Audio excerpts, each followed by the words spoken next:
Jadi seberapa penting sih toleransi, dan selamat datang di kelompok 2. Perkenalkan, nama aku Romauli Burunapitupulu sebagai moderator.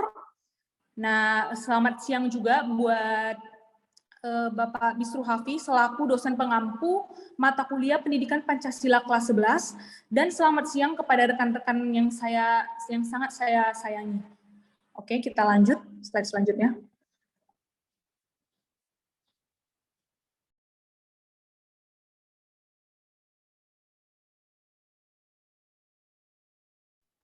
Di sini kami akan membawakan judul Toleransi dalam Hidup Berbangsa.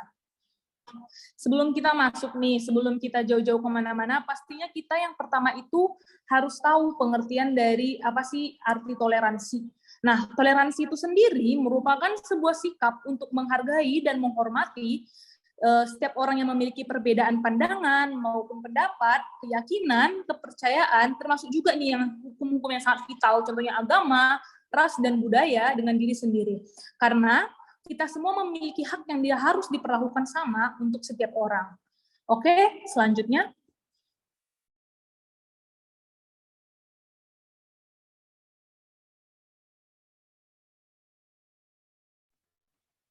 Penerapan toleransi sebagai kunci kehidupan bernegara akan dilanjutkan oleh rekan saya, Wahyanto.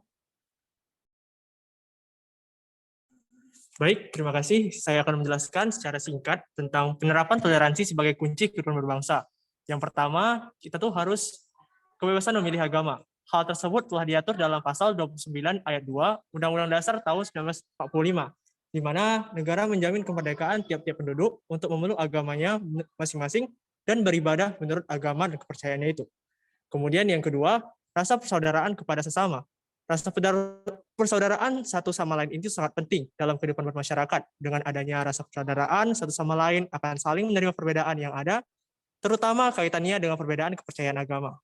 Kemudian ketiga, tentang menerima perbedaan. Dalam kehidupan sehari-hari, bermasyarakat tentunya tidak terlepas dari perbedaan.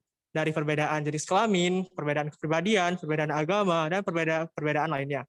Adanya perbedaan tersebut harus menjadikan sikap manusia untuk pandai bersikap di dalam masyarakat agar tidak terjadi konflik di dalam masyarakat. Saya kembalikan ke moderator. Baik, terima kasih. Nah, kita langsung aja ke analisis individu masing-masing nih. Oke, lanjut.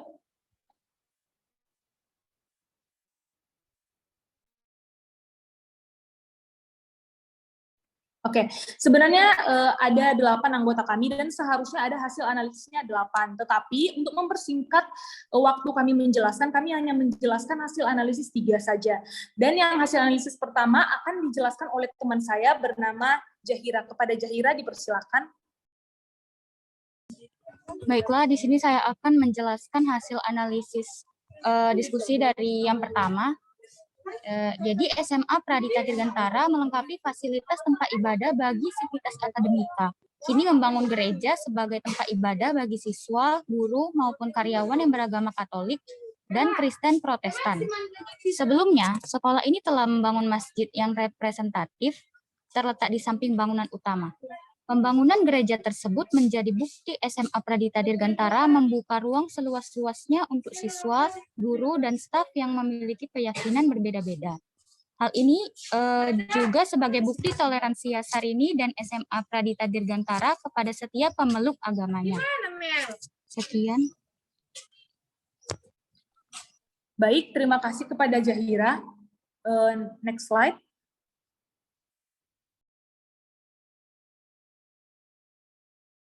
Baik, hasil analisis 2 akan dijelaskan oleh partner saya, Surya, dipersilakan. Baik, di sini saya akan menjelaskan tentang hasil analisis 2, yaitu tentang sejumlah elemen masyarakat di Kabupaten Kuburaya yang terdiri dari Badan Eksekutif Mahasiswa atau BEM, Universitas Nahdlatul Ulama, BEM Sekolah Tinggi Kristen Katolik Negeri Staket, Pergerakan Mahasiswa Islam Indonesia PMII, PMKRI Cabang Sungai Raya lakukan aksi simpatik dengan membagikan takjil Ramadan kepada masyarakat di Kuburaya, Senin 11 April 2022. Pembagian takjil Ramadan tersebut dilaksanakan di halaman Kubur Resort, Jalan Arteri Supodia, Desa Parit Baru, Kecamatan Sungai Raya, Kabupaten Kuburaya, yang dirangkaikan dengan pembagian masker kepada pengguna jalan sebagai upaya edukasi warga yang melintas. Dalam hubungannya dengan agama dan kepercayaan, atau toleransi berarti menghargai, membolehkan kepercayaan lain, agama yang berbeda, itu tetap ada. Walaupun berbeda dengan agama dan kepercayaan seseorang, toleransi tidak berarti bahwa seseorang harus melepaskan kepercayaannya ataupun ajarannya atau ajaran agamanya karena berbeda dengan yang lain. Tetapi mengizinkan perbedaan itu ada. Pada John Dewey dikutip pada Zamroni bahwa nilai-nilai demokrasi yaitu toleransi, menghormati perbedaan pendapat, memahami dan menyadari keanekaragaman masyarakat, terbuka dalam menjunjung tinggi nilai dan martabat manusia, mampu mengendalikan diri sehingga tidak mengganggu orang lain, kebersamaan dan kemanusiaan, percaya diri, tidak mengutamakan diri sendiri pada orang lain, dan taat pada peraturan yang berlaku.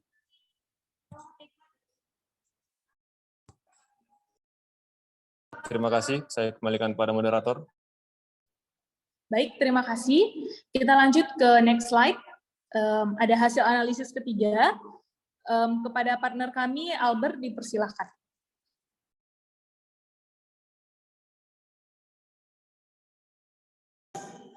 Baik, untuk hasil analisis yang ketiga itu, seorang bernama Sandi Aulia merupakan salah satu artis tanah air yang memiliki keluarga dengan keyakinan berbeda-beda. Kedua orang tua Sandi, papa menganut agama Islam, sedangkan mamanya dan dia menganut agama Kristen. Meski demikian, keluarga Sandi sangat menjunjung tinggi nilai-nilai toleransi beragama. Selain berbeda keyakinan dengan papanya, ia juga berbeda keyakinan dengan kakaknya. Sandi Aulia biasanya selalu membuatkan acara untuk papanya, kakak, dan keluarga besarnya berbuka bersama di satu tempat yang mereka tentukan. Kegiatan rutin ini biasanya dilakukan di hari yang sudah mendekati dengan perayaan Lebaran. Memeluk suatu agama adalah meyakinkan atau meyakini suatu agama. Setiap orang memiliki kebebasan memeluk agama dan menjalankan ibadat menurut agama dan kepercayaannya.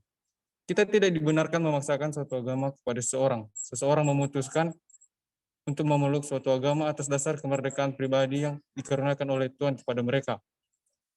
Dalam Undang-Undang Dasar yang disebut UUD 1945 pasal 29 ayat 2 yang berbunyi, negara menjamin kemerdekaan tiap-tiap penduduk untuk memeluk agamanya masing-masing dan untuk beribadah menurut agama dan kepercayaannya itu. Terima kasih. Baik, terima kasih. Next slide. Oke, nggak terasa kita sudah sampai di penghujung presentasi. Sekian presentasi dan yang bisa kami sampaikan dari kelompok 2. Apabila ada kesalahan atau ketidaksempurnaan, mohon dimaafkan karena kesempurnaan hanya milik yang di atas. Selebihnya kami akan membuka sesi tanya jawab.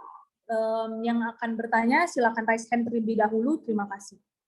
Apakah pendapat dari kelompok 2 terhadap hal ini yang tadi kisi-kisi yang saya sampaikan dari makalah kalian, jika dilihat dalam dewasa ini, dalam perkembangan ilmu pengetahuan dan teknologi sekarang ini kan sudah semakin pesat.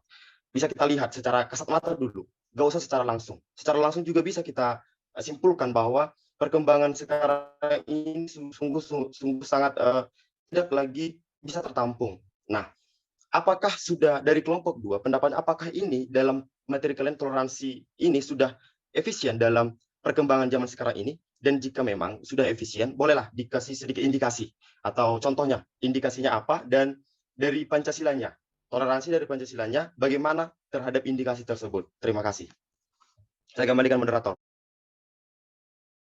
Baik, terima kasih. Kalau tanggapan dari aku ya, ini nanti yang lain dari kelompok boleh nambahin. Nah, keberagaman ras penduduk Indonesia itu kan memang sangat banyak, dan itulah yang memicu adanya sikap intoleransi. Tapi jangan salah, itu juga yang memicu adanya toleransi. Kenapa? Kalau misalnya nggak ada keragaman, otomatis dong nggak ada toleransi. Kalau misalnya semua sama aja, udah sama aja dong, gitu kan, cowok aja semua sama aja dong. Nah, makanya adalah keberagaman itu. Tetapi karena ada keberagaman itu, maka ada juga adalah suatu perpecahan. Karena ada keberagaman, maka sejalan dengan adanya toleransi dan adanya intoleransi, karena hak atau pendapat semua orang itu bisa aja berbeda ya. Mungkin ada satu yang pro terhadap toleransi dan ada yang tidak pro terhadap toleransi. Nah, mengenai makalah kami, menurut saya sudah sangat efisien. Kenapa?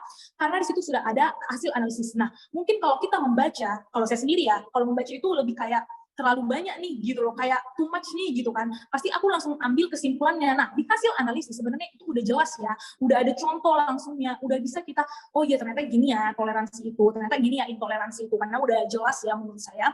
Dan kalau indikasinya yaitu saya bilang dari hasil analisis kami masing-masing,